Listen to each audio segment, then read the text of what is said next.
Good evening. I warmly welcome everyone to ASBM Lead Talks and ASBM CEO Meet 2022, organized by Adithya School of Business Management, Coimbatore. I feel super privileged to welcome everyone here on this wonderful occasion. I welcome our most honorable chief guest, Mr. Chalindra Pathirana, Senior Manager and Head of Regulatory and Scientific Affairs, Nestle Lanka, to grace this event. Welcome, sir. I welcome our Honorable Chairman, Engineer Sugumaran, and our Managing Trustee, Mr. Pravin Kumar, in absence here. And I welcome our diligent Professor and Head of ASBM, Dr. N. Sundara Pandian, to this event. Also, I welcome all my teammates here to this auspicious occasion.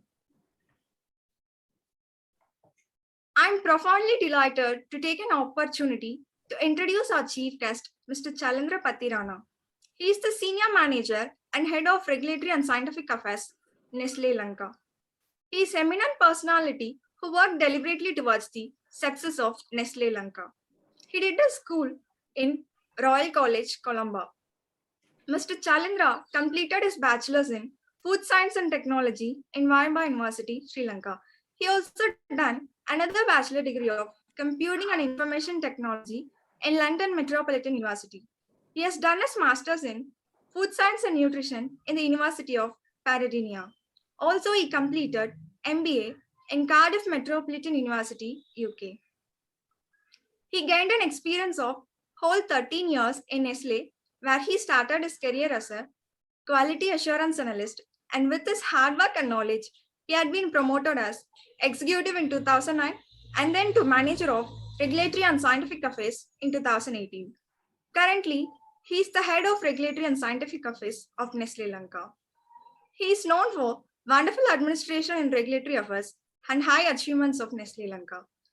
The unique strategy and dynamic role of Mr. Chalindra paved the way for Nestle's betterment and also made him reach his heights. It's my pleasure to extend a cheerful welcome to you, sir. Your presence makes us very happy. Thank you very much, Vaishnavi, for that wonderful introduction. Before you start, Chalendra, let me just say a few words officially here. Chalendra Pathirana.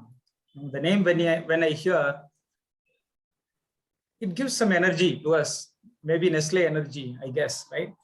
So the man always, we insist in our class, the students to go and meet up the chiefs of different divisions, especially from CIO, Chief Information Officer, CEO, most of them like Chief Executive Officers, CFO, Chief Financial Officers, and so on. And the first I look at your profile, a chief is coming from regulatory affairs. That is very rare to see around. And, really happy when they were said, sir, this is the profile we wanted to do that. I was really happy to have you here and immediately said, yes, we will proceed and we will move forward. And a man from that world-class Denmark company, Nestle products. You have a lot of favorite brands from Nestle. Most of the people in the world, they like and admire with it. Hundreds of years, centuries it's making in the world. But one of the rare brands which stands in the market consistently and continuously and evolving for like decades and decades. And Nestle is one among the top class companies, organizations in the world. And having a personality from such environment, Chalendra Pathirana, is a great honor for us. On behalf of our chairman, Engineer Sugumaran sir, and managing trustee, and they couldn't join today with some commitments, and they have sent their regards and gratitudes for having you here, and welcoming on behalf of them as well as on behalf of me. You can call me Sundar. Right, I'm the faculty of Adithya School of Business Management, the head and professor. I'm extremely delighted and happy having you here, Chalendra Patirana, having educated from UK, having that versatility again from IT to food and nutrition and to management, and moving forward in the directions to become the chief into the regulatory affairs. But that is what very important today. Because the world business today is moving towards few key elements, important elements. One is about customer, reaching that maximum market. The another one is about following regulatory of different countries, different nations, different regions. That's important. If you wanted to survive really great into the market, these are the key elements you should look at. One is from the customer side, the other side is from the governance side. And we are getting from the governance side, which is very rare. And we once again register our welcome and thank you so much, Chalindra Pathirana, for having us, having you. We are happy to have you here. And once again, we welcome, and we'll leave it to our students have a small question and answer session. Before that, can you please share about yourself and how you started and your little profile from your own way? It will be really helpful for us to understand. Yeah, once again, thank you so much, Dr. Sundar, for like these kind words and nice introduction once again. So to start with, previously our students spoke. So I actually did my schooling in one of the leading schools. Actually, that was a scholarship I got at grade 5. It's Royal College. It's sort of a famous school in Asia. It's known as the largest school in Asia with the number of students starting from the colonial times. So I was lucky to have entered to the university, to the Royal College. That's also in Colombo. So after that, I entered to the university scheme. So I selected the food science and technology scheme as my basic degree, which took me as a candidate to enter into a prestige organization like Nestle in technical division. So my career starts in 2002 as a quality assurance analyst. So that's basically in the microbiology section in the quality assurance. My responsibilities at that time was like to ensure the microbiological compliance and quality of the food that we are serving to the nation. And it was a huge responsibility for a small man, just a university graduate, just after the graduation. So that was the start I had. And my career actually started as a very technical one. So it's not to the management side, but to the technical side of it, to ensure the quality and the compliance of product in terms of microbiology. So after that, after serving for one year in microbiology section, I got an opportunity to lead a project where I had to lead the implementation of ISO standards in the factory. So Nestle has only one factory located in Sri Lanka, that's located in a place called Kurunegala. And it's a factory which has multiple production lines and vast range of products are being produced there. So it's a very unique factory when it comes to Nestle worldwide, because the specialty there is you have products ranging starting from milk powders to coconut milk powder, then liquid milk, processed liquid milk, the flavored milks, then culinary noodles, bouillon products, recipe mixers, a vast range of products are there. So it's very rare in Nestle system to have a factory who's having multiple types of technologies, multiple type of products produced in one location. So it's always, most of the times, it's a specific production lines we have. So to implement ISO system in a plant like that, which we had about 7 different plants and over 500 workforce, and a very dynamic and active workplace was a challenge. And I very positively took that challenge, and I led the project of implementation of ISO standards in the workplace, Nestle Kurunegala factory. So that gave me the opportunity or the opening to consider as to take the career forward as a regulatory and scientific affairs executive. So my background in food science and technology, then I followed the food science and nutrition master degree also. That also helped me to be considered as a viable character or viable person for this new role. So that's how I started my career in regulatory and scientific affairs. And then I went up the ladder, in the management ladder. And today I have a small team under me and working with me, and leading the regulatory and scientific affairs function of Nestle. So that is my career in a nutshell.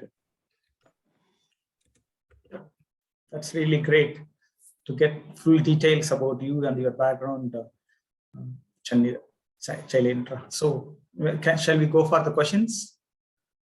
Yeah.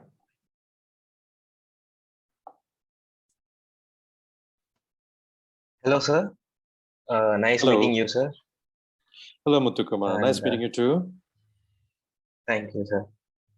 And the first question for you is, did you set any goals before entering into your career, and how did you, and what's your inspiration, sir, for okay. So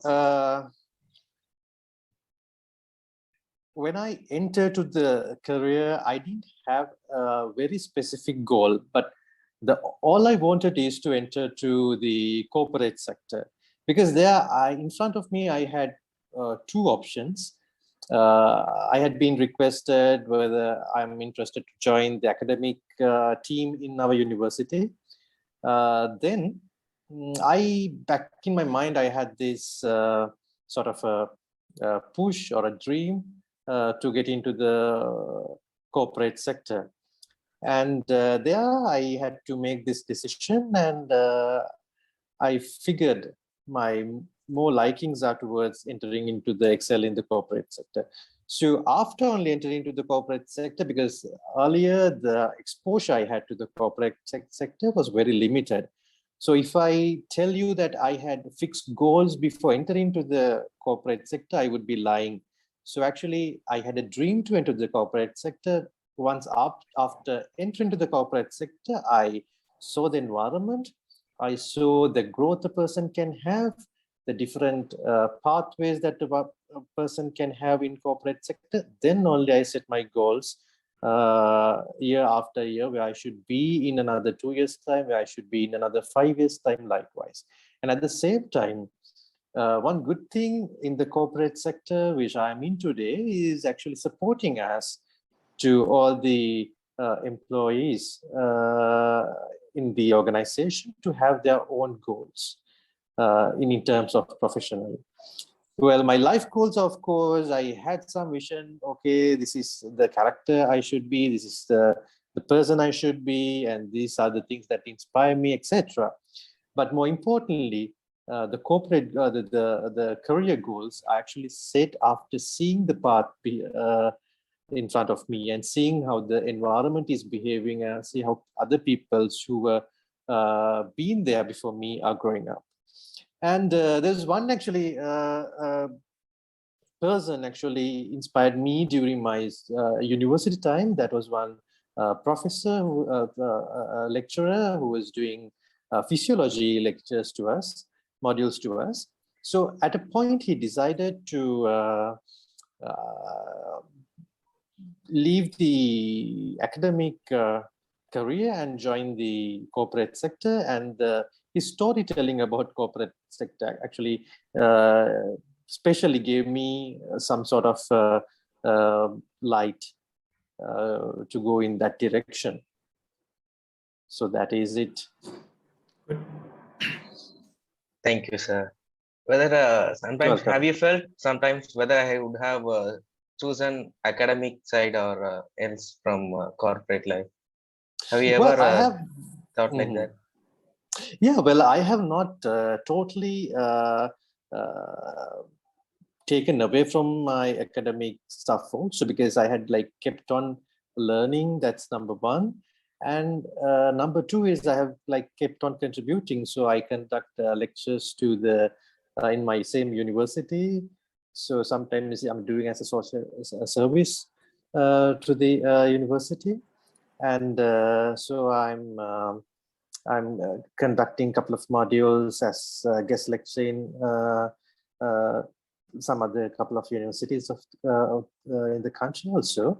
So I have not totally deviated from academic path, but my career or the major is in corporate, and I'm using that corporate learnings to enlighten the new generations, the forthcoming generations, with whatever I have gained in these past decade plus years, and to give that knowledge and experience to the new generations.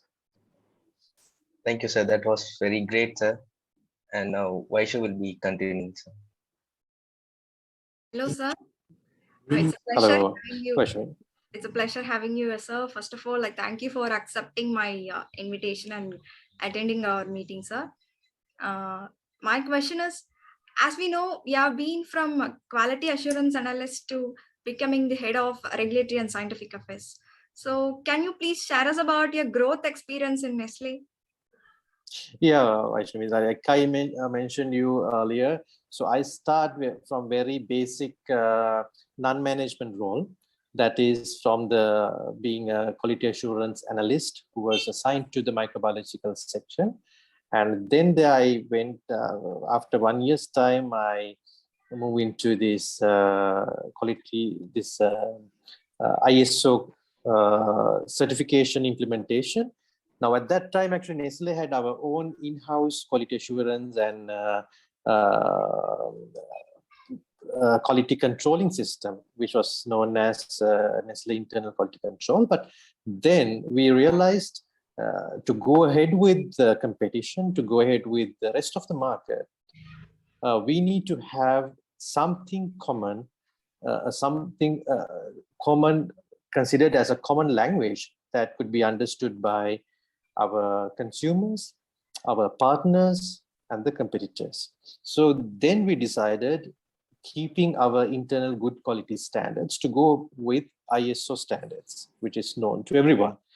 So implementing ISO standard was a cultural shift in our organization. And that was a turning point in my career. So from very technical and very, thing like microbiology to turn to entirely different subject like regulatory affairs, which is more to do with legal and legal compliance and scientific stuff. That was a turning point. So after that, till the date, I've been succeeding in the ladder in the regulatory and scientific affairs. Yes, sir. Hello, sir. Yes, Prashant. Hello, Prashant. Nice to meet you, sir. Nice to meet you too. Can I ask questions, sir? Of course. Can you please elaborate about what are the major role played by regulatory affairs executives, sir? Sure. So Prashant, now regulatory affairs, I'm pretty much sure you may know what HR manager is, you may know what a finance manager is, but regulatory affairs is a little bit of a strange word to you. I do understand, because this role of regulatory affairs is not very common in most of the industries, and it is very important for the food industry. Now, when it comes to regulatory affairs executive or regulatory affairs manager or a regulatory affairs head, so we all are focusing on ensuring the regulatory compliance of the products. Now, you know, when it comes to food in India also, you have your own food laws. In Sri Lanka also, we have our food law. And it is very important to ensure all our food manufacturing, the products from the recipe itself, are complying to the laws and regulations of the country. Now, this is a separate law, which is 100% dedicated to food and beverages. And as a regulatory executive or any regulatory official in Sri Lanka, what we are having as #1 priority is to ensure the regulatory compliance. Now, how we do that and what is the role start with is to start with the compliance, ensuring the compliance of our recipes. So we have the role of validating the recipes, product recipes, that is important in product innovations and innovations. Then of course, product is nowadays is not sold like in our good old days where our grandparents, grandmothers and grandpas used to, at that time, the people used to sell on just maybe wrapped in a newspaper or just a plain paper. Now we have something called packaging, which we use as a media of advertising. So you have all sort of information on your food packaging, and these food packaging, the material itself and the content coming on the packaging are also regulated. So those also come into the scope of a regulatory executive or a regulatory manager to ensure the compliance. Then that is not all. The life cycle of a product or food product, it's not going to stop from there. Now we need to do the advertising also. Now advertising also we can't do the way we like to do. There are rules and regulations in the country. So we need to be truthful. We need to, we should not mislead the consumer. There are mandates to adhere. So all these are also coming under regulatory affairs. And another important role of regulatory executive or regulatory manager. So I'm always using the word executive plus regulatory manager because we cannot segregate. This is, everybody is supporting the flow of the same workload or rather work scope. And the one most important role is to change management in regulatory. So implementation of new regulations within the organization, the change management is one important role. And at the same time, we have something called regulatory advocacy, or rather regulatory and scientific advocacy, where we advocate on regulatory matters to internal stakeholders, that is the internal departments like production, quality assurance, etc., as well as the external parties like government authorities, national scientific bodies, national standards formulation bodies, etc. So we represent the company to advocate on regulatory and scientific matters. So those are the main items which can be considered as the roles of the regulatory people. And apart from that, we are playing an important role in handling authority inquiries.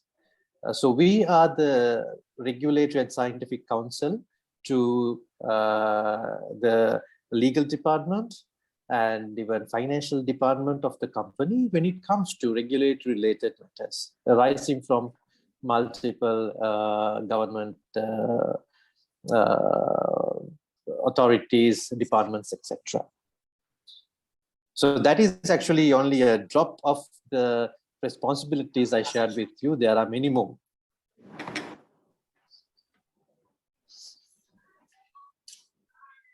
Thank you, sir. Hello, sir. Hello. Myself, Jansi, sir. Hi, Jansi. How are you, sir? I'm good. Hope you also keeping well. Yes, sir. So my question is, can you tell us, is the pandemic is the challenge or opportunity for your Nestle Lanka, sir? Yes, Jansi. It's a good question. So pandemic is both an opportunity and challenge. It's in my work life, it was the most biggest challenge we ever faced. And at the same time, it is the biggest opportunity we face. So do you want me to elaborate on it also? Yes, sir. Yes, please. Yes, sir. Okay. So when it comes to challenge, starting from the lockdowns, in both of our countries, we experienced that. We had lockdowns, we could not travel, and the business we are in is food business. So we have, it's not only traveling of people, all the mode of transports were blocked.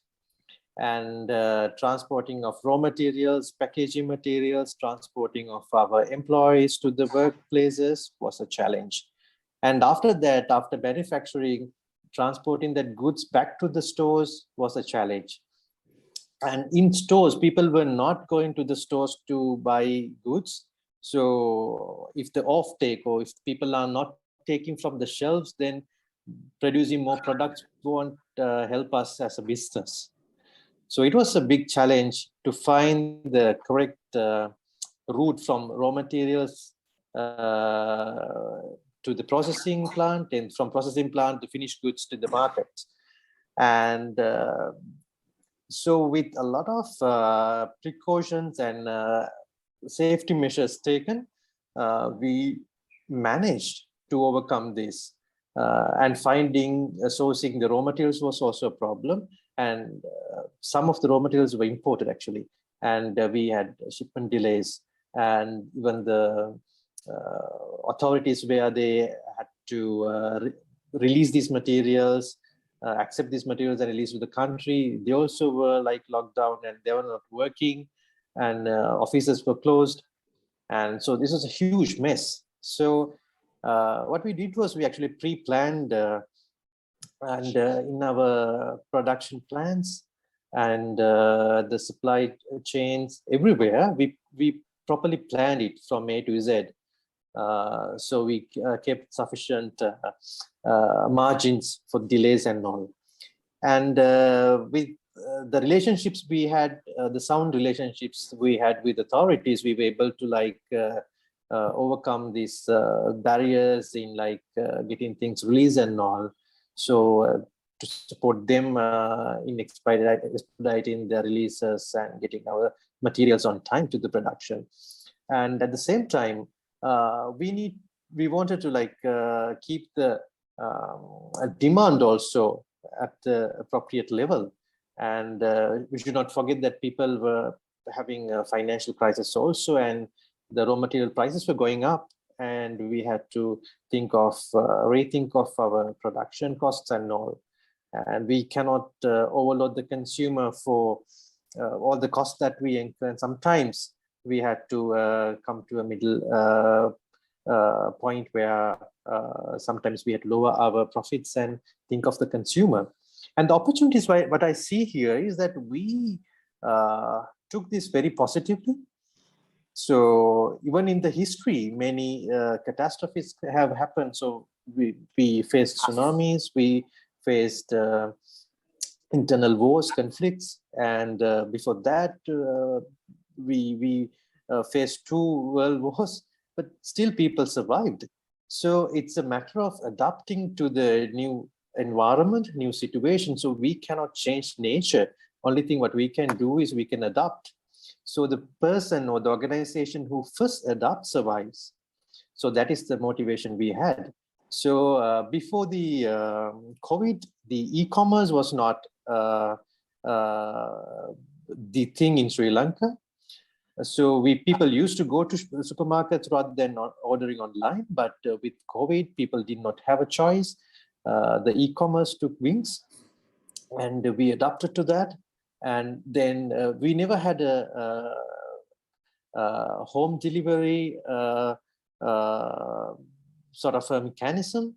All our products were ended up in stores, supermarkets, and we never thought of like delivering or the last mileage delivery.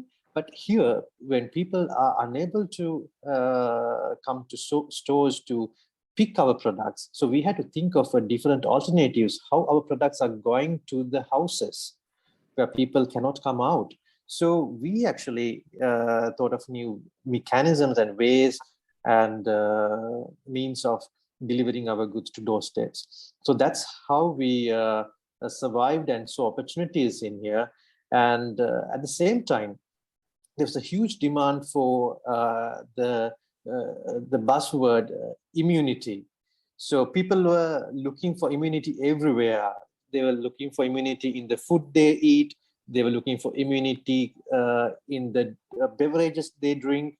So immunity supportive nutrients, immunity supportive ingredients, immunity supportive food was a buzzword. So this actually was a good business opportunity to have these built into our product portfolio, fortifying our products with this opportunity to deliver something good, something better to the consumer with the immunity supportive nutrients. And then we have our immunity campaigns also, likewise. So that was from the claims, from the advertising point of view, from communication point of view, we managed to tackle that also in a good and better way. So in a nutshell, those are the challenges and opportunities we faced and we identified, and that's how we kept the business going. Thank you, sir. Okay. Hello, sir. I am Anu Nandana. Hello, Anu. It's actually a pleasure meeting you, having a session like this with you, sir. Thank you so much. Me too. Sir. So my question is like, what are the tools and techniques that you use in the workplace when the problems arise? Okay. So Nestle is quite a structured organization, and it has a history over 100 years. So we have time-tested many tools time to time, and adopted new ways of working, and new measures and new techniques. So basically, currently what we have as a problem identification and problem solving tool is something which is called as NCE, Nestle Continuous Excellence. So that is a protocol where it has number of tools like to solve day-to-day issues. Then it could be some issues that could not be solved in a short period of time, which need to be escalated. So to sort day-to-day issues, we have a technique called GO-C. This is G-O, Go, and S-E-E-C. So this is basically to solve issues on the spot. Where if I take our processing plant, if you see some issue, so we do a GO-C. So that is, we physically go to that location. We have a set of instructions to follow to identify the issue. And there is a facilitating mechanism to solve that issue within a very short period of time. But of course, all the issues are not such short-lived. And there are certain issues that you need a lot of time for investigation and investment, and which take more time to come to a full solution. So for that, actually, we have a tool which we call as DMAT projects, where you have very detailed analysis, like you may have already know these analytical techniques like fishbone analysis, 5-eye analysis, etc. So we have a system incorporating those tools, and we take those as projects. So we have another tool which we call as DOR and WOR. That is a communication tool. DOR stands for daily operational reviews, and WOR stands for weekly operational reviews. So this is a very important sort of communication tool where each departments are reviewing on daily basis and keeping a track of the opportunities, the misses, the mistakes, and the good practices, etc. And daily basis, we monitor, and we sometimes put KPIs or key indicators to measure where we are. And that is another way, or a rather important tool, a communication tool that we're using to identify, address, and solve problems. So those are the basic ways and means of addressing these issues across the organization. But there are certain tools which is specific to departments, like in the corporate communications and corporate affairs, we have something called issue roundtable, where the top management is participating and identifying the trends and threats to the business and the organization, and keep a track on that, and take them as a separate entities and take long-term action plans. And there are some other tools like, if I take my department, the regulatory affairs itself, we have a system called regulatory early warning system.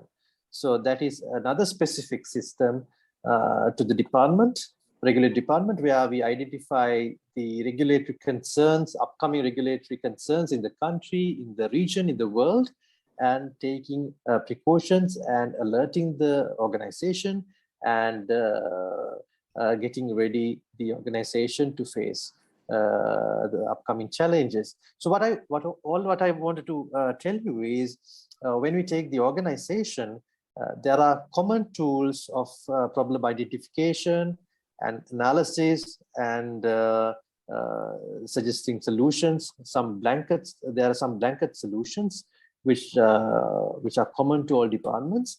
Then there are specific tools to different departments in problem identification. So these are the tools and means and ways of addressing issues at the moment. So in future, the new tools might come, the existing tools might get further enhanced. So it's a process which is keep on evolving. Thank you, sir, for sharing those tools with us. You're welcome. Sir, I have a question for you, sir. Shall I ask? Yeah, Vaishnavi. Please go ahead. Sir, can you share us about the best and your toughest experience that you have faced recently in Nestle? So the toughest experience is the recently faced is COVID, and the best experience is how we came out of it. So that was something we never expected, and still you can see I'm still working from home, and still we have issues, and we get colleagues getting positive day by day, and the situation is still not that good.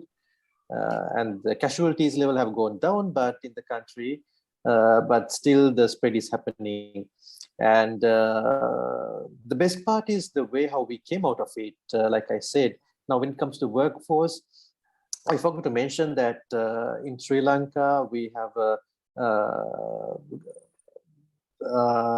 institute called the Sri Lanka Standards Institute. It's a government entity where they are the sole body of standardization in Sri Lanka. So they implemented a certification system called COVID Safety Management System. So that is one of the something like ISO system for workplaces that could be implemented. So Nestle is one of the few companies who implemented the COVID safety management system. So we actually took that initiative to ensure the safety of our employees. So to give an assurance to their families that they are maybe mother, father, or a brother or sister is coming to a workplace which is actually safe from COVID. So from that, we screen our employees, we prevent the spread of COVID if by any chance, if somebody has it already, and making sure our employees are safe. And from the consumer side also, it's an assurance that the products are being manufactured in a place where it's safe in terms of COVID. So this is the biggest challenge. COVID was still the biggest challenge, and many other challenges appeared with COVID, the financial challenges and the others also. And the other thing is, the best experience is how we as a team came out of it. Yes, sir. That was really inspiring, sir. Thank you, sir. Thank you, Vaishnavi. Sir, I have another question for you, sir.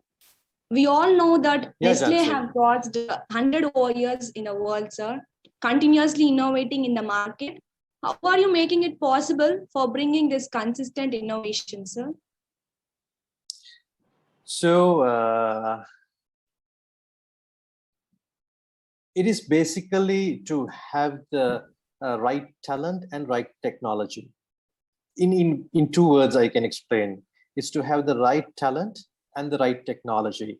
So in this 100 years, 100 plus years time, we are in food industry, so we are doing a business, and our motive is to give the best to the consumer, and that's how the consumer will have their trust in us as a food company.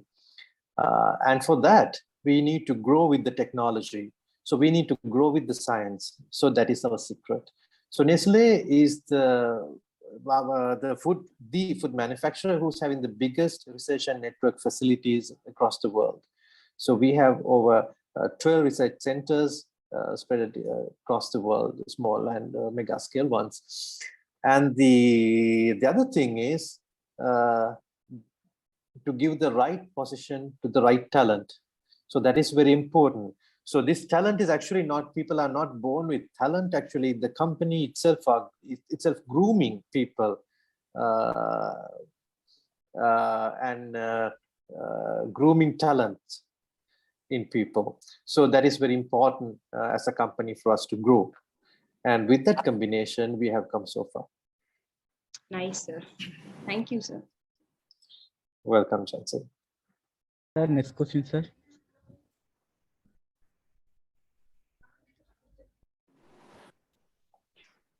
Sir? Yes, Prashant, I can hear you. What do you think the biggest challenges in workplace nowadays, sir? The biggest challenge, Prashant, nowadays in any organization, including Nestle, is the ability to adapt. Okay. So the secret of survival is the ability to adapt. If you ask this question 5 years ago or 3 years ago, I would have given you a different answer. But in today's context, the ability to adapt, the first who can adapt to the changing environment is the one who's going to survive.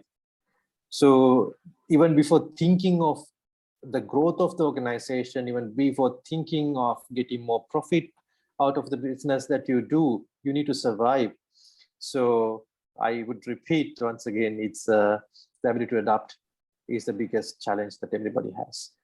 So the ability to adapt is not just coming from genes. You need to have a lot of efforts and thought put into that. Sometimes we will start with zero infrastructure for these new challenges, and we need to think, and we need to go to the drawing board. We have to start from scratch. We need to start from zero. But if you don't have a workforce with the mindset who are willing to take this challenge and willing to change according to, you are in big trouble. So luckily, and in Nestle, we had a culture where everybody was geared for changes. Everybody was geared for adapting. So although we have our macro culture, we have somewhere in our macro culture the gene for changing or gene for adapting. So that's why as a company we could survive in this time. Thank you, sir. Okay, Prashant. Good evening, sir. Good evening, Pandyan. Sir, nice to meet you, sir. Nice to meet you too. Looking great, sir. You. Thank you, Pandyan. Sir, my question is, which people succeed in their life? Either it was ethical people or efficient people, sir. What's your opinion? Okay, so I take your question as whole. You're asking which people are success in life. You didn't ask specifically in your career or anything else in life. So the job I do, the job you would do one day will be just a part of your life, and it's not your entire life. So to say an answer, it's both, Pandyan. So if so if you're a person who is let's say efficient only, so you will succeed. Of course you will succeed, but when you take the life, efficiency or the effectiveness or efficiency itself won't be there unless you have ethics. So it's very important. A person who should have ethics, because ethics is like our religion. If you don't have ethics, you can be a millionaire, your organization can be a millionaire organization, but you will not sustain for a long time. There will be a time that when you fall, you will fall and hit the rock bottom. So really hard. And it has no value of just developing only one side. And of course, like only being ethical and being not efficient also will not take you anywhere. So even as a person, even as an organization, you need both in the recipe. Yes. Thank you, sir. You're welcome. Sir, I have an out of syllabus question for you. Yes, Anu. Like, can you share us few words, like how do you go through a day in your life? What all you go through, kind of that. Okay, you want to know how I start my day and Yes. how the things are going. Okay. So I will start answer to your question with a small story. So I sometimes back, I read a book called 5 a.m. Club. So that actually changed my life a lot. So my routine, that story is all. So my routine actually changed after that. Usually wake up at 5 o'clock in the morning. I have a small room in my home where I have a little bit of like a treadmill and a cross trainer, a small gym for my personal use. And I spend 20 minutes there. And before that, I drink one full bottle of water just after getting up before my bed tea. And that is a little bit health secret, inspired my brother. So 20 minutes workout, then I read for 20 minutes, and I have a small bookshelf in my bedroom, so I don't want to go anywhere else. I read there. And then another 20 minutes, I do planning. And during that 20 minutes, if there's anything new, I quickly check the news, any updates anywhere in the world, maybe local news, maybe international news. I just go through the headlines.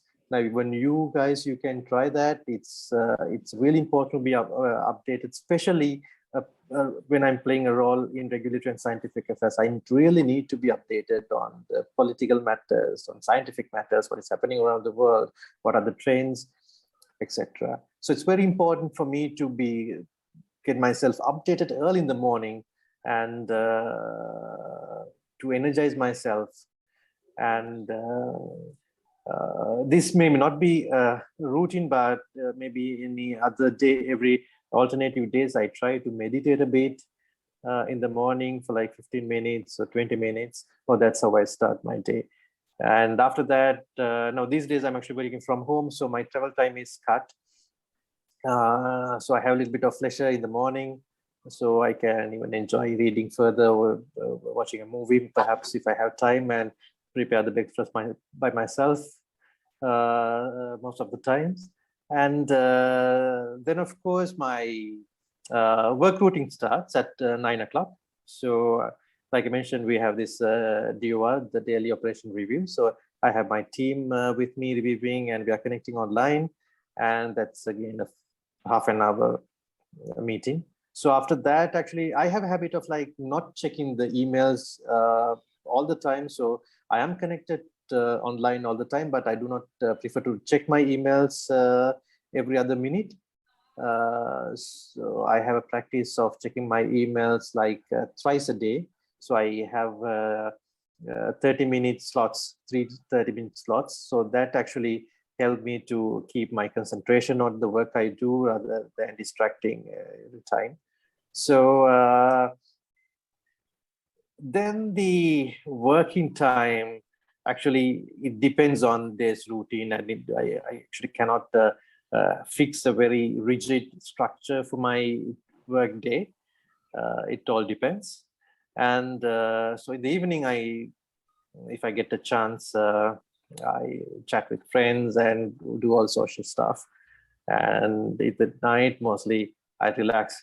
So I don't like to overload myself with work. So I try to balance myself with my family, with my friends, and be a social creature rather than like spending all 24 hours to work. But I have one practice: when I work hard. Then only I can rest peacefully when I get a resting time. So that's how usually I spend my time. And in weekends, mostly devoted to my family and my education and other social work. So that's how it's going on.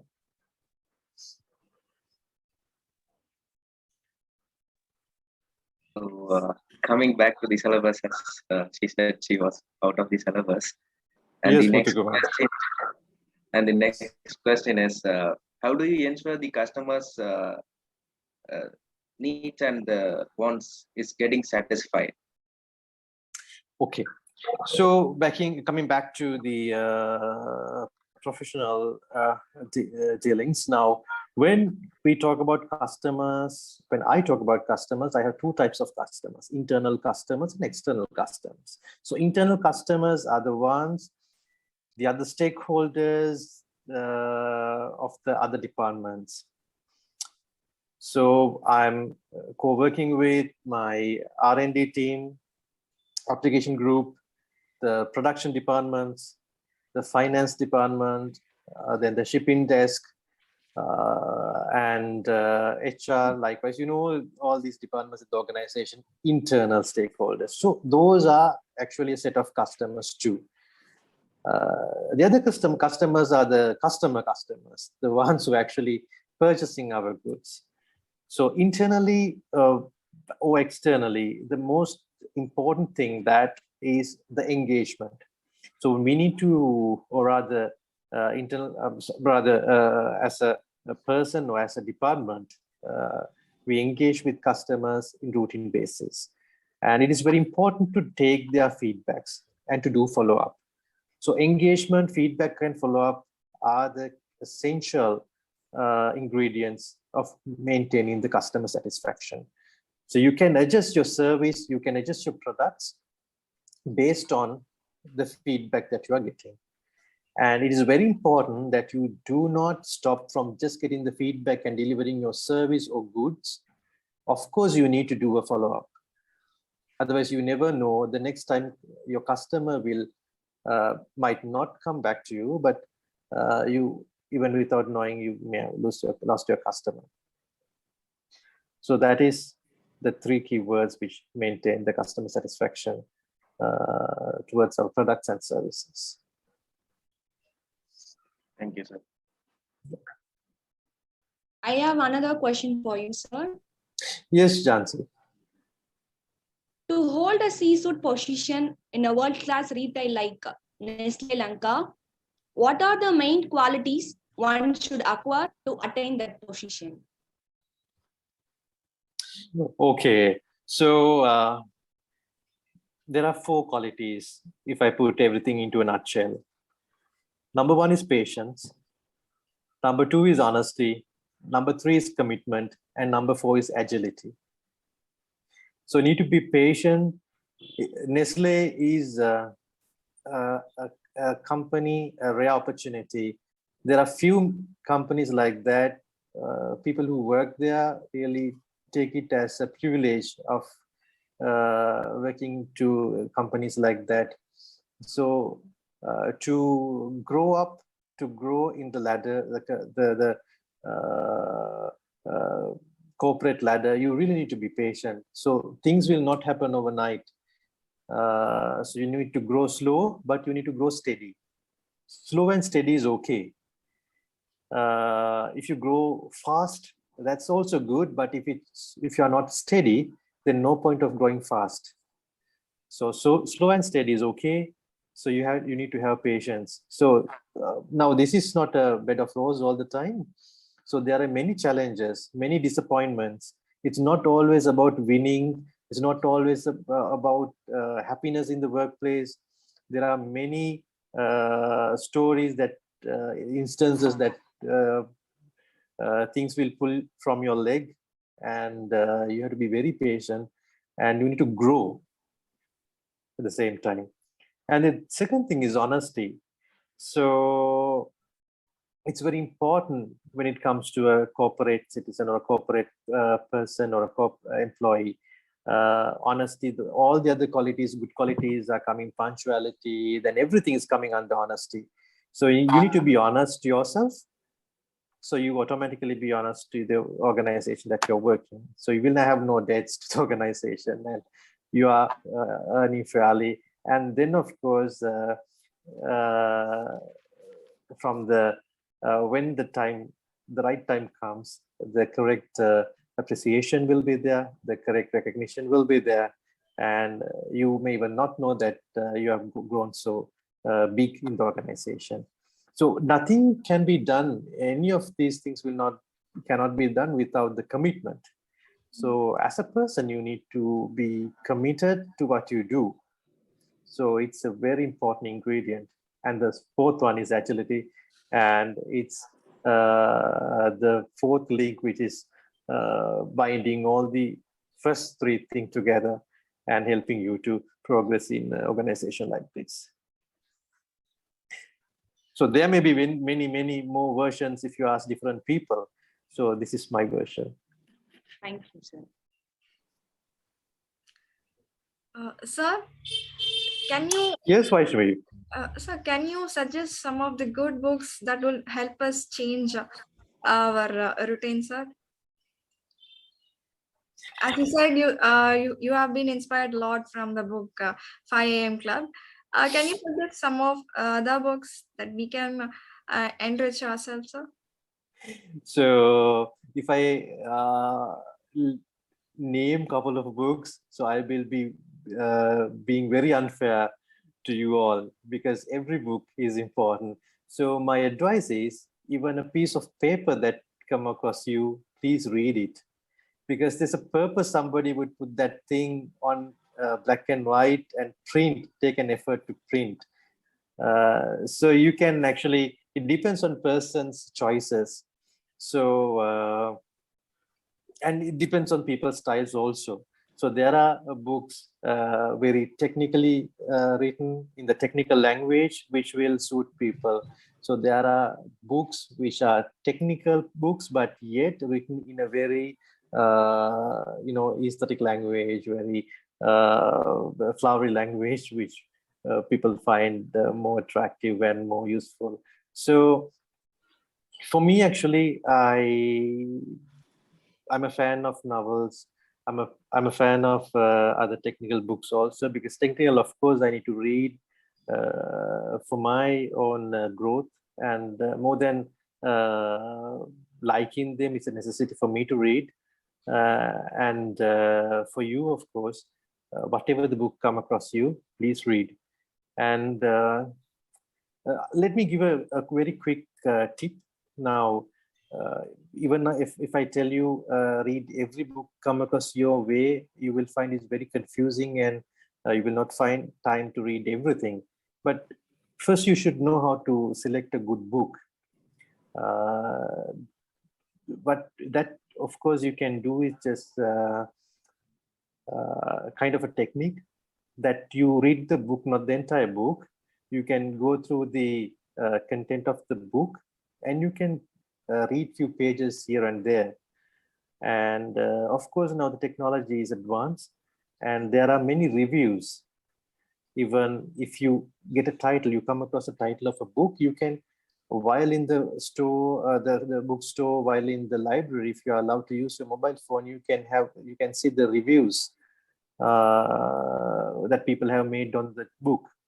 So since it is said that we cannot take the experience of every people who have taken that experience, and we are only learning from the experience, so we can take those reviews to select a book.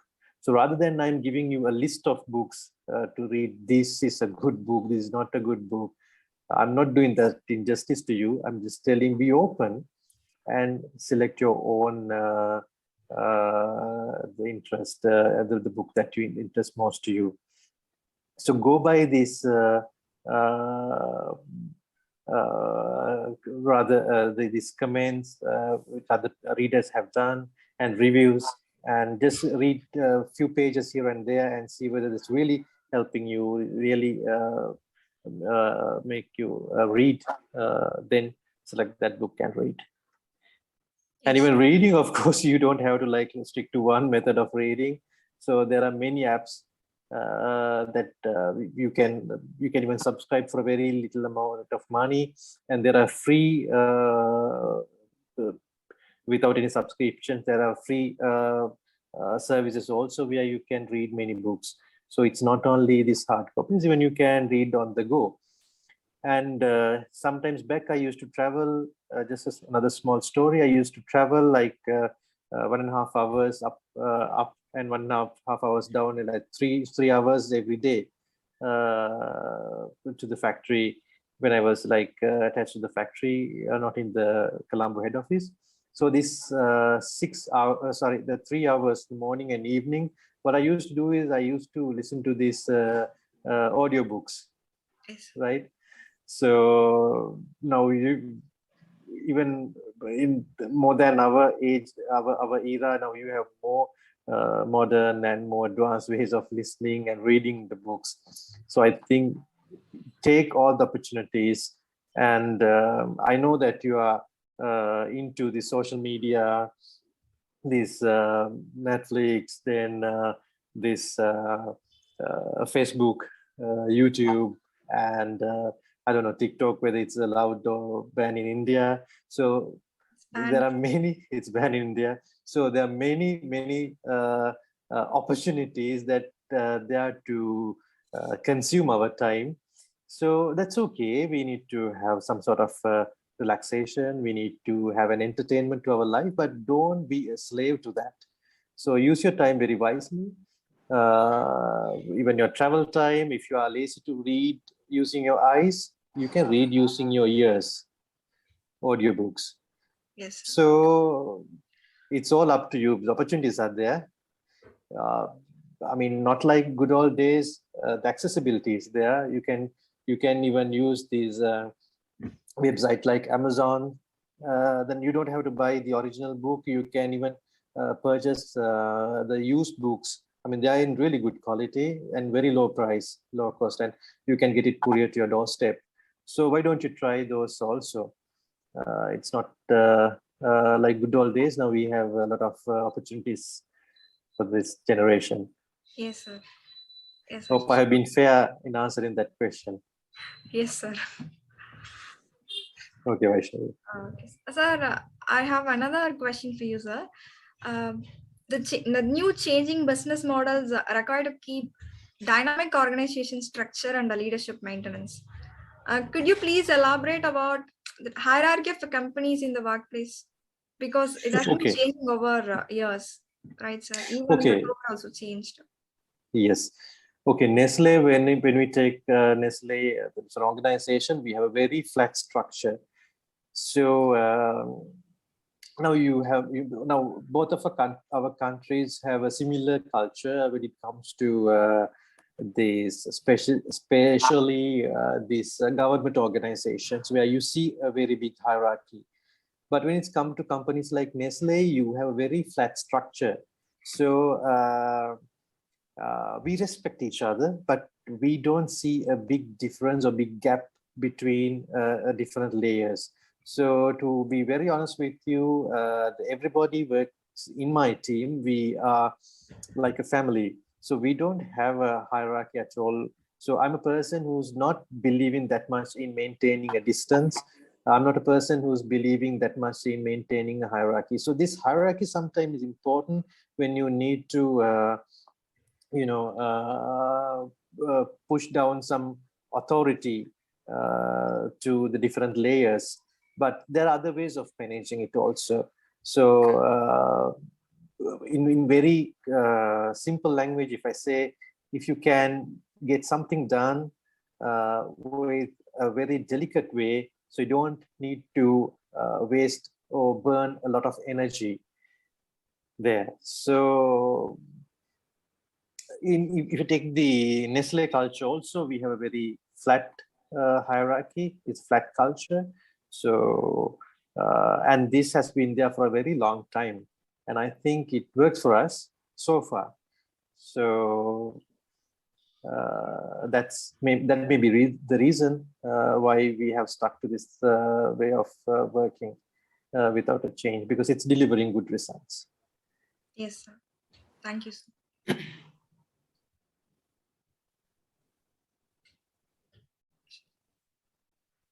Sir?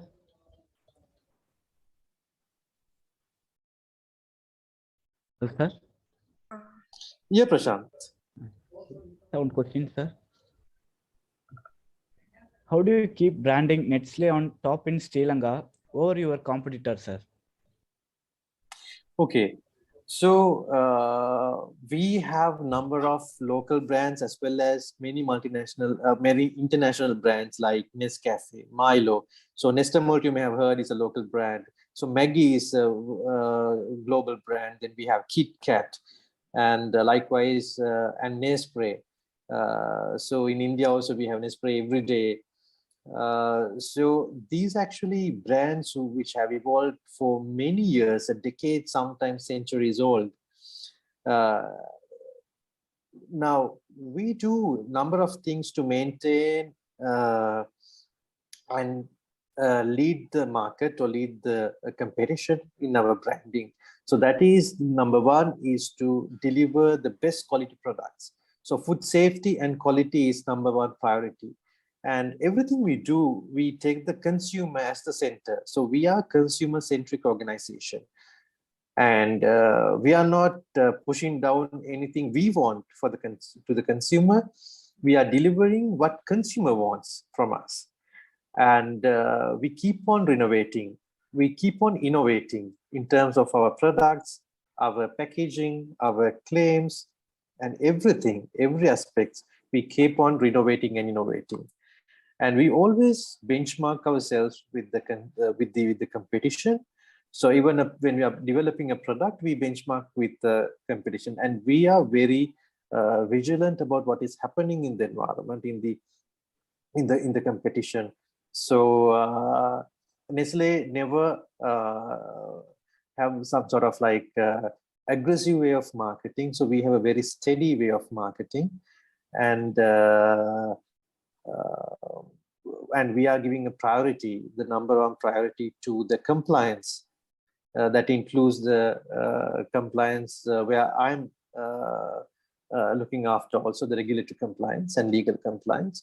So in different markets, in different countries, for us to survive, it's very important to maintain compliance as well. So these are the things that we do as a company to be ahead the rest of the competition. Thank you, sir. Okay, Prashant. Thank you. Actually, my question is that you belong to a scientific affairs. So how do you ensure that your stakeholders and employees get trained to comply with the customers and customers' food and safety things, sir? Okay. So Anu, now we have a training module set up in our organization. So this is very structured training sequences that we have. So from the day one, when we are taking an employee, a new person on boarding, there's a training module assigned to it. So we go actually by 70-20-10 principle. Now 70% of the training is actually happening on the job. While people are working, they learn, and the facilities, you have the mentors, you have the facilitators, you have the infrastructure for people to learn while they're working. And 30% is actually the ones that actually things like the specific modules and the expatriations, etc., that we are doing, exposing people to different conditions and supporting them with the learning. And the rest 10% is actually the classroom training. So this is our basic module. And training is, of course, a continuous lifelong journey. So every year there are certain modules that people need to get refreshed with, and the HR department is really putting a lot of pressure and effort on keeping the people up to date on this. And so that is how basically the training is happening. So we have a training schedule in our development plans for every year, and the company itself has a training calendar. So this is very structuredly happening, and we have separate training officers in the factory as well as for head office, who is actually looking after the training aspects of it. And when we need a specific training for employees to, let's say, to take up a new role, to enhance their capacities, now we have our training centers, and we have workshops, maybe overseas workshops, where different markers, people from the same category are taken into, let's say, 2 weeks or 1 month courses overseas, and those also happening. And we have our e-learning module also, which is known to us as Nestle iLearn. So all these are focusing into developing different aspects of our employees. And we basically use our email communications as the means of disseminating new information. And so people can, apart from that, people can, like I said, log into their e-learning platform or e-learning platform to complete their e-learning modules. So things are there to support our employees to be up to date with the relevant information and knowledge to help the consumer. And like I said earlier, the company has for certain topics, there's a common or blanket training module. And when it comes to different specific roles, specific departments, based on the role that they are playing, there are separate training modules also. Thank you, sir. Sure. I think it's getting late for Mr. Chalindra. Can we make it like 1 or 2 questions, close it? I'm sure you will have other agenda to go through for the day.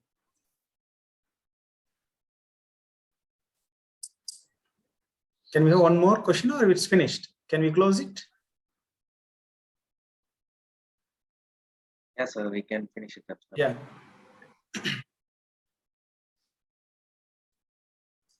Then that's fine. So that's good for our students, right? When we have, we are coming to an end, we are happy.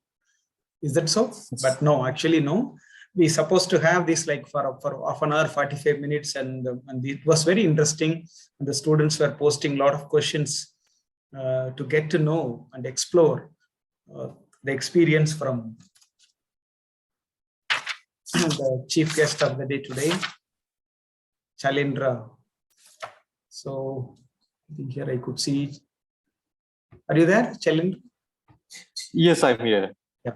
So it was really great having you today, and I've taken a lot of notes, like 7-8 pages of notes. Really, wow. All casual answers with the sensitive, way. Sensitive answers are given in a casual form, and that is only possible with these people like you people like from the regulatory side. Everything you're taking it light and casual, even sensitive. Even like somebody asked me and asked you about the books, what they wanted to read. You given, instead of giving a chocolate from Nestle, you told them to go and bake their own chocolate. So that's really good. Yeah.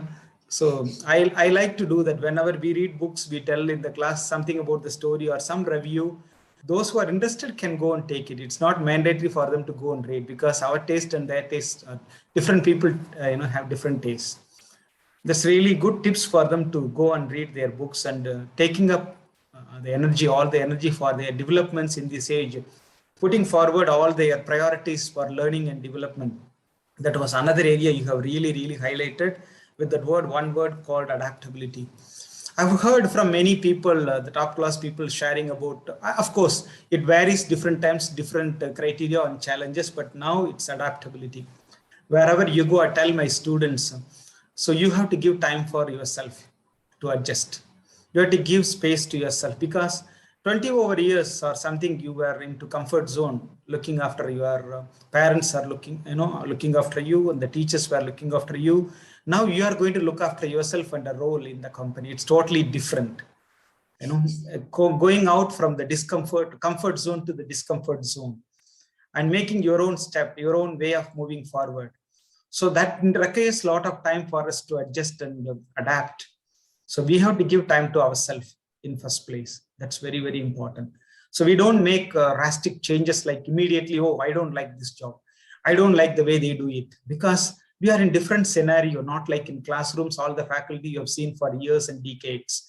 It's totally different. Different bosses will be there.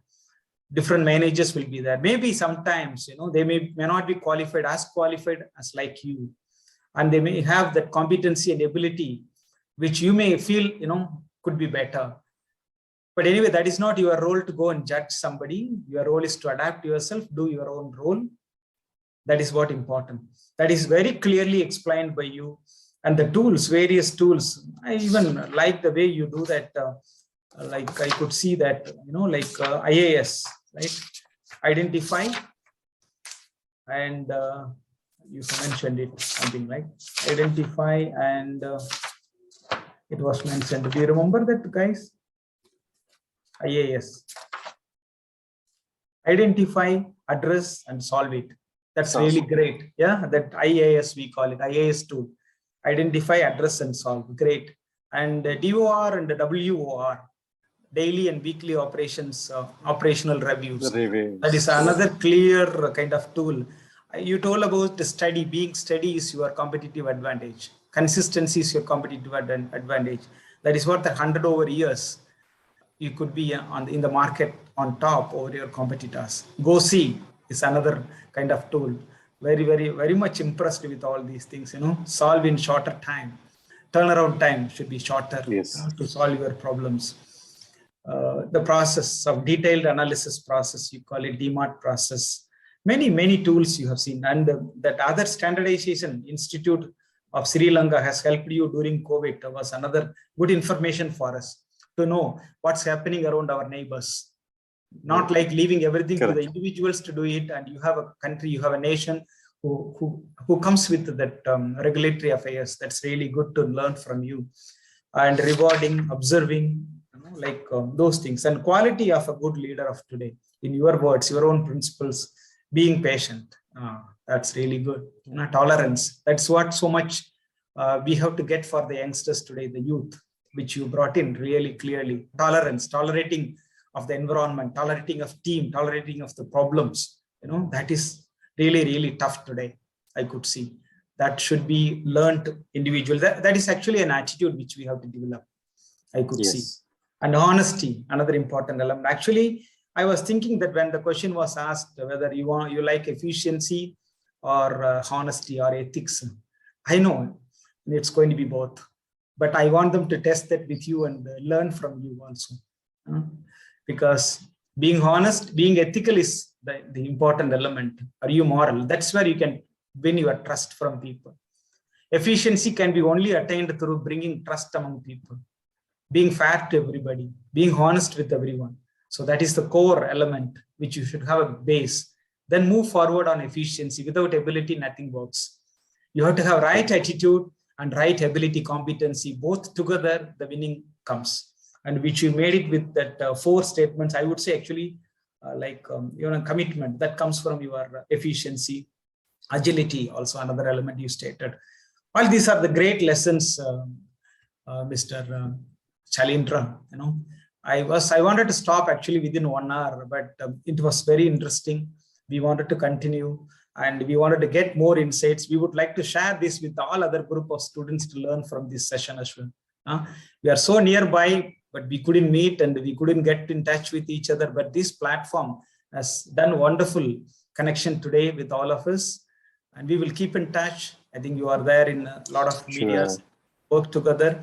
And thank you so much for coming forward and helping and sharing your valuable time and the thoughts which you have acquired during last decade of your services. And you are a good teacher too, inspirational teacher to learn from. I personally have taken note a lot of things from you. Mr. Chalindra. Yeah. What else we wanted to get from this session, this 1 hour? It's actually a book which you read for last 10, 20 over years. We gave it to us within 1 hour. That's really great for us. Contribution to us, especially our Adithya School of Business Management. And I thank the organizing students and your time and your family and your office. They have allowed you to come forward, released you for this 1 2 hours for us, and we really, really grateful to you. And thank you so much, Chalendra. Thank you so much. Anything you wanted to say, one statement for our students and for us? Yes. Otherwise, and thank you so much too. And it's a really great, it's a really a pleasure to be a part of this exercise. And I really hope that I helped you in some way. And especially, I really like to see our young generations are excelling more than as we are doing today, because believe me, the world, the society, and everything is going to be more complex, more challenging than we are facing today. So, so my dear future generations, please be ready. So that is the message I need to give you, because the things, the challenges that we are facing today may be nothing when it comes to your time. So you don't have to look at us and come to the positions that we are today, but you always think how you are going to pass us and go even further. thank you. Thank you so much,